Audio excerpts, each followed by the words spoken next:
تو میرے مصطفیٰ کے علوم کا کیا عالم ہوگا؟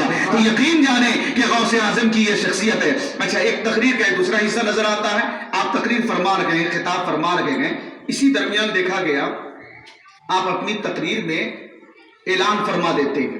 میں بھی تقریر کرتا ہوں، امام صاحب بھی تقریر کرتے ہیں، یہ بھی اعلان فرماتے ہیں کہ اللہ کا اعلان ہے وَأَنْتُمُ الْأَعْلَوْنَ إِن كُنتُم مُؤْمِنِينَ، تم ہی بلند و بالا ہو بشرطے کہ تم مومن ہو۔ اگر مومن بنو گے، ایمان کے دائرے میں رہو گے، اسلامی احکام پہ عمل کرو گے، اچھا کام کرو گے تو تمہارے لیے یہ بھلائیاں ہیں، تمہارے لیے یہ بھلائیاں ہیں۔ یہ اعلان تو کرتے ہیں، ہم بھی اعلان تو کرتے ہیں، بہت سارے لوگ سنتے ہیں، عمل کرتے ہیں، بعض عمل نہیں کرتے ہوئے نظر آتے ہیں۔ غوث اعظم نے اپنی تقریر میں ایک جملہ ارشاد فرمایا، وہ جملہ کیا تھا؟ اے لوگو، آج اس بھری مجلس میں میرے صدقے میں آج رب سے تم جو بھی سوال کرو گے اللہ تمہاری دعا کو رد نہیں کرے گا۔ اس مجلس میں جو بھی سوال کرو گے اللہ تمہاری دعا کو رد نہیں فرمائے گا۔ اپنے اپنے اعتبار سے رب سے آج مانگ لو میرے صدقے میں۔ تو جانتے ہیں ایک صاحب بیٹھے ہوئے تھے، انہوں نے، اب ظاہر سے بات ہے جب کسی کو اختیار اگر دے دیا جائے تو اس میں بہت کم ایسے لوگ نظر آئیں گے کہ جو آخرت کے تعلق سے سوال کریں۔ زیادہ تر لوگ یہی کہیں گے مال میں، تجارت میں برکت ہو جائے، گھر ادھورا پڑا ہوا ہے تعمیر مکمل ہو جائے، فلاں گاڑی کی منشا ہے وہ گاڑی خرید لو، فلاں زیادہ روپے میرے پاس جمع ہو جائے، فلاں کی زمین بات کی تھی وہ مکمل ہو جائے۔ ہر شخص کا یہ خیال انگڑائیاں لینے لگتا ہے، وہ چاہتا ہے کہ دنیاوی جاہ و عظمت سے ہم لبریز ہو جائے اور یہ چیزیں ہم حاصل کرنے لگے۔ غوث اعظم نے فرمایا کہ میں تجھے اختیار دے رہا ہوں کہ آج رب کی بارگاہ میں میرے صدقے میں سوال کرو، آج تمہاری دعا قبول کی جائے گی، اللہ کسی کی دعا کو رد نہیں کرے گا۔ جانتے سب دعائیں کرنے لگے، اپنے اپنے مست ہو گئے، دعا کرنے میں مگن ہو گئے، ہر شخص دعا کر رہا ہے۔ اسی کے درمیان اسی مجلس میں دیکھا غوث اعظم دستگیر نے کہ ایک شخص ہے بیٹھا ہوا ہے اور سو رہا ہے، بیٹھا ہوا ہے سو رہا ہے۔ اب آپ اندازہ کریں غوث اعظم دستگیر نے جیسے ہی ملاحظہ کیا فوراً اٹھ جاتے ہیں اور اس کے سامنے ادب سے کھڑے ہو جاتے ہیں۔ لوگوں کی نگاہ اس کی جانب پڑ جاتی ہے کہ یہ کیا بات ہے، یہ کیسا شخص ہے کہ غوث اعظم کی بارگاہ میں بیٹھ کر سوتا ہے، ان کے کلام بلاغت نظام سے مستفیض نہیں ہوتا، یہ کیسا نادان ہے، ان کے فیوز کا دریا یہاں رواں اور جاری اور ساری ہے اور یہ شخص ان چھینٹوں کو اپنے دامن میں سمیٹنے سے گریز کر رہا ہے، یہ کیسا نادان ہے۔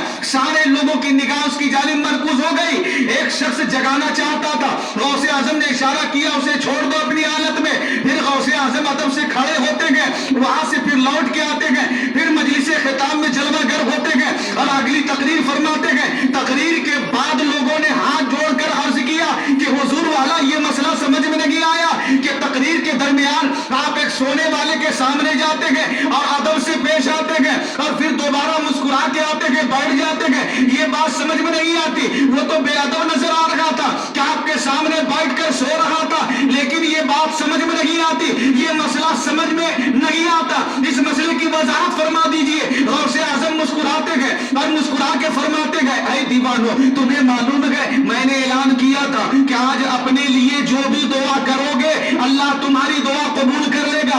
ایک شخص ہے جس نے مال کی دعا کی، ایک شخص ہے جس نے اولاد کی دعا کی، ایک شخص ہے جس نے جائیداد کی دعا کی، ایک شخص ہے جس نے عمر میں برکت کی دعا کی، ایک شخص ہے جس نے اپنی کامیابی کی دعا کی، مگر یہ سونے والا شخص ہے ایسی دعا کرتا ہے کہ اے مولا مجھے دنیا کی مال و زر نہیں چاہیے، درہم و دینار نہیں چاہیے، روپے پیسے نہیں چاہیے، اے مولا مجھے کچھ نہیں چاہیے، صرف تیرے محبوب کا دیدار چاہیے، صرف تیرے محبوب کا دیدار چاہیے۔ اس نے دعا کی، نیند کی آغوش میں آتا گئے، نبی تشریف لاتے گئے، وہ نبی کا دیدار کر رہا ہے۔ اب میری کیا مجا کہ نبی اس مجلس میں آ جائے اور میں بیٹھ کے تقریر کرتا رہوں، اس لیے کھڑے ہو کر نبی کی بارگاہ میں نبی کا دیدار کرتا رہا۔ ان جانے غوث اعظم دستگیر، اللہ اکبر، نعرہ تکبیر، اللہ اکبر، نعرہ رسالہ، یا رسول اللہ، رسالہ، یا رسول اللہ، اعلی حضرت زندہ باد، فیضان غوث اعظم زندہ باد، جشن غوث اعظم زندہ باد، محفل غوث اعظم زندہ باد، نعرہ تکبیر، اللہ اکبر، نعرہ رسالہ، یا رسول اللہ۔ اس لیے اس سے واضح ہوتا ہے کہ جو مجلس پاک ہو،